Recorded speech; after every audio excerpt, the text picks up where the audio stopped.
अस्सलामुअलैकुम वरहमतुल्लाहि वबरकातुह। आज हमारा तीसरा सबक है हरकत सलासा के बारे में और आज हम पढ़ेंगे दम्मा के बारे में।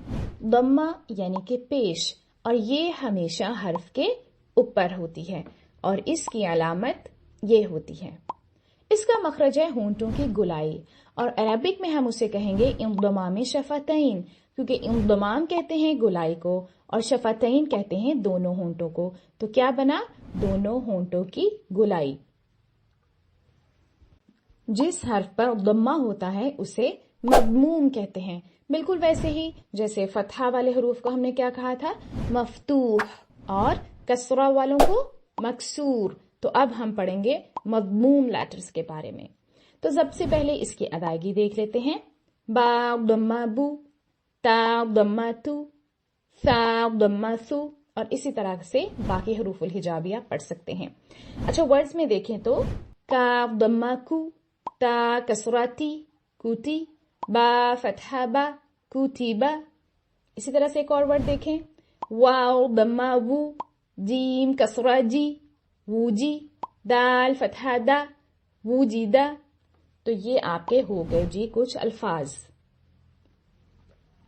अब जरा आप इस पिक्चर को ध्यान से देखें ताकि हम इसकी अदायगी का सही तरीका देख सकें।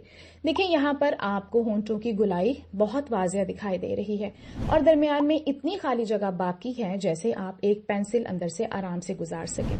अगर आप बिल्कुल अपने होंठों को बंद कर देंगे तो फिर तो दम्मा की आवाज बाहर ही नहीं आएगी, क्योंकि फिर कैसी होगी? वू वू।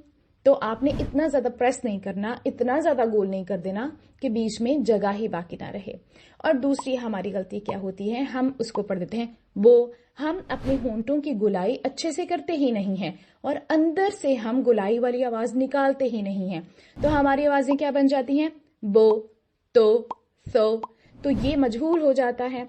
तो बस एक बात आपने याद रखनी है कि हमने इसको ओ वाली साउंड नहीं देनी बल्कि ऊ वाली साउंड देनी है। इसके अलावा हम एक और गलती करते हैं, हम इनको एक्स्ट्रा लंबा कर देते हैं, यानी इसको 2 काउंट्स दे के हम इसको हरफे मद बना देते हैं।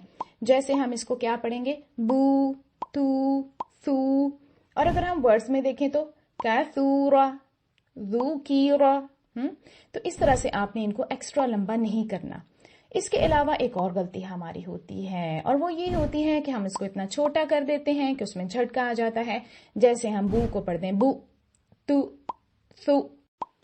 तो आज से ना तो हमने इनको एक्स्ट्रा लंबा करना है, ना इनको मजहूल करना है और ना ही हमने इनको झटका देना है। उम्मीद है ये टिप्स आपके काम आएंगी। जज़ाकुमुल्लाहु खैरन कसीरा।